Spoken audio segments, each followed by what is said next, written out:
before the first arrow has been loosed, before the conch shells have sounded across the plain of Kurukshetra, something breaks inside a man. Arjuna, the third of the 5 Pandava brothers, a warrior whose name means bright and clear, has asked his charioteer Kṛṣṇa to drive the chariot out between the 2 armies. He wants to see who stands against him. Kṛṣṇa does so. And what Arjuna sees is this: his grandfather, his teachers, his cousins, his friends, faces he has loved, arranged in battle formation, waiting for him to kill them. The Bhagavad Gītā, which occurs within the Bhishma Parva of the Mahabharata, tells us what happens next in precise physical terms. Arjuna's limbs tremble. His bow slips from his hands. His skin burns. He cannot stand. He sinks into his chariot and declares he will not fight. This is what the text calls viṣāda, from the root sada, a sinking, the total collapse of a person under the weight of anticipated pain. It is the opening condition of the entire dialogue. Without understanding viṣāda, the teaching that follows loses its urgency. Kṛṣṇa does not begin by offering Arjuna comfort. He begins by offering him a way of seeing. Chapter 2 of the Gita is called Sankhya Yoga, and in its earliest verses, Kṛṣṇa establishes something that might at first seem almost coldly philosophical. The pleasures and pains that have brought Arjuna to his knees are impermanent. They rise, they pass, they are not the self. This is verse 2.14, and Kṛṣṇa addresses Arjuna by 2 names at once: Kaunteya, son of Kunti, and Bharata, descendant of the Bharata line, as though anchoring him in both his personal and his ancestral identity before speaking. The Sanskrit runs, Matra sparshas tu Kaunteya, shitoshna sukha dukkada, agama paino nityas, dans titikṣā Bharata. O son of Kunti, the contact between the senses and the sense objects gives rise to fleeting perceptions of happiness and distress. These are non-permanent, and come and go like the winter and summer seasons. One must learn to tolerate them without being disturbed. The word Kṛṣṇa uses, titikṣā, deserves to be held for a moment. It comes from titikṣā, which means tolerance or forbearance, the capacity to endure without complaint. And the instruction is precise. Kṛṣṇa is not saying to Arjuna, be equanimous, be serene, be the sthita prajna, the one of steady wisdom, right now, in this moment, on this chariot. He is saying something far more practical and far more honest. He is saying, learn to tolerate. Titikṣā is the training stage. It is the discipline that lies on the road toward equanimity, not equanimity itself. The text is psychologically careful here. It does not ask for what cannot yet be given. It asks only for forbearance, the willingness to stay in the discomfort without being destroyed by it, which carries the consequence of that forbearance. Yam hi na vyatayantiete, purusham purusharshava, sama dukkha sukham dhiram, so mritatvaya kalpate. O best among men, the person whom these contacts do not perturb, who remains balanced in pain and pleasure and is steadfast, he indeed becomes worthy of immortality. The compound that anchors this verse is sama dukkha sukham. Sama, equal, dukkha, pain, sukha, pleasure. Equal in pain and pleasure, not numb to them, not untouched by them, equal. And the other word, dhira, steadfast, the one who has wisdom and holds it steady. Kṛṣṇa says such a person becomes worthy of amritatva, immortality, liberation. The logic is not mystical here, it is structural. A person who is destabilized by every wave of sensation is a person who is never free. The senses pull, the mind surges, the self dissolves into reaction. Immortality, whatever we mean by that word in this context, belongs to the one who has broken that chain. Kṛṣṇa will return to this pairing of pleasure and pain again in verse 238, now in the explicit context of action. Sukha dukkhe same kritva, labha labhau, jaya jayau, tato yudhaya yujyasva, naivang papam avapsyasi. Having made pleasure and pain, gain and loss, victory and defeat the same, engage in battle, thus you shall not incur sin. The verse lists 3 pairs, pleasure and pain, gain and loss, victory and defeat, and places them under the same instruction, make them same. This is not fatalism. It is not indifference. It is the deliberate psychological act of refusing to let the outcome of action colonize the quality of the action itself. Kṛṣṇa is introducing here what the tradition will come to call nishkama karma, action without craving for its fruit. And the internal prerequisite for that, the text makes clear, is equanimity in pleasure and pain. You cannot act without attachment to outcome if you are addicted to the pleasure that outcome might bring. This reaches its most concentrated statement at verse 248. Yogastha kuru karmani sangam tyaktva dhananjaya siddhya siddhyo samobhodva samatvaṃ yoga ucyate. Perform action, O Dhananjaya, abandoning attachment, being steadfast in yoga and balanced in success and failure. Evenness of mind is called yoga. Samatvaṃ yoga ucyate.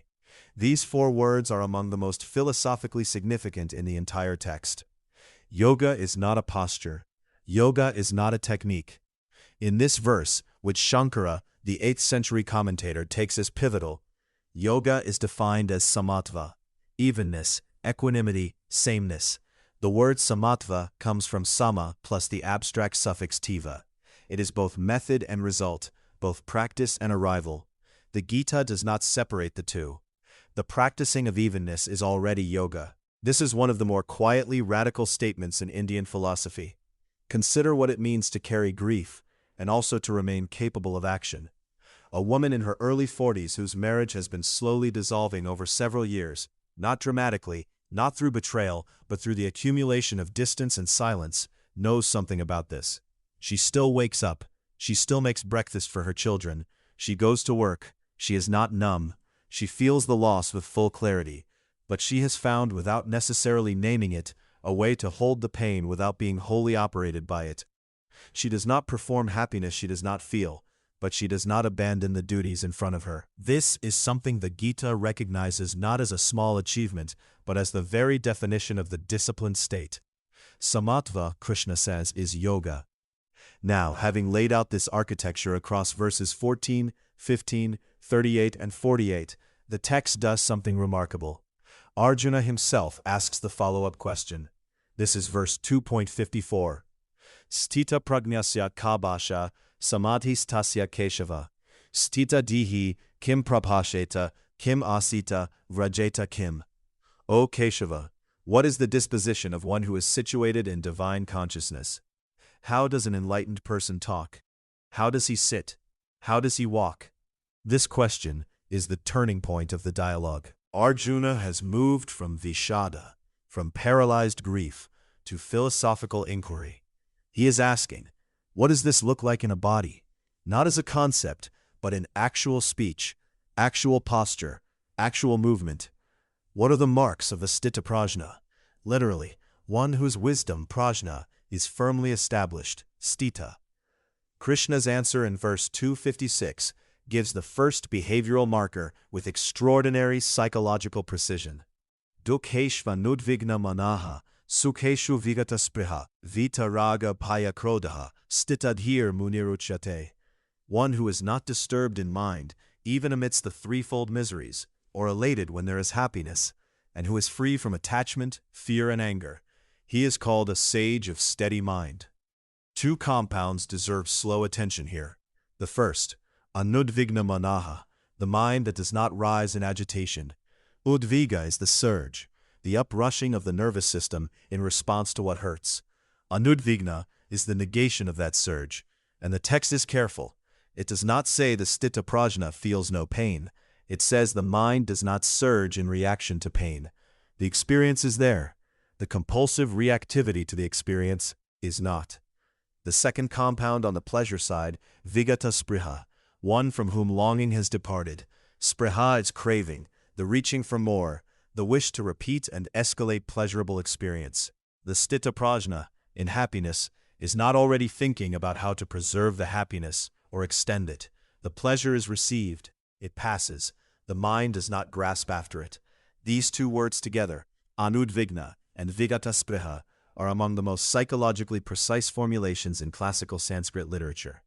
They describe not a person who does not feel, but a person whose feeling has been uncoupled from compulsive reaction. The dvandva, The pairs of opposites, pleasure and pain, praise and blame, gain and loss, are still experienced. What has been dissolved is the compulsive oscillation between them. The sthita-prajna has not escaped the weather of life. He has learned to stand in it without being thrown. Chapter 12, Bhakti Yoga, returns to this teaching from a different angle. Verses 12:13 and 12:14 describe the qualities of the ideal devotee, and Samadukha appears again, equal in pain and pleasure, this time alongside qualities like adveshta, non-envy, maitri, friendliness to all beings, nirahankaraha, free from false ego. The point is significant. Equanimity in pleasure and pain is not a quality confined to one yoga path. It appears in the karma yoga sections, in the jnana sections, and now in the bhakti sections. Across all three primary paths described in the Gita, action, knowledge, and devotion, Samatvaṃ is the shared prerequisite. It is not a secondary virtue. It is foundational. And verse 12:15 makes one more addition worth noting. Yasman nodvigate loko, lokan nodvigate chayaha, harshamarsha bayodvigair mukto, yasacha me priyaha. One who is not a source of annoyance to anyone, and who in turn is not agitated by anyone, who is free from the oscillations of harsha, elation, and amarsha, displeasure, and from fear and anxiety. Such a person is dear to me. The verse connects inner equanimity to an outer effect. The person who has achieved samatva is not merely peaceful inside. They become less of a source of agitation to those around them.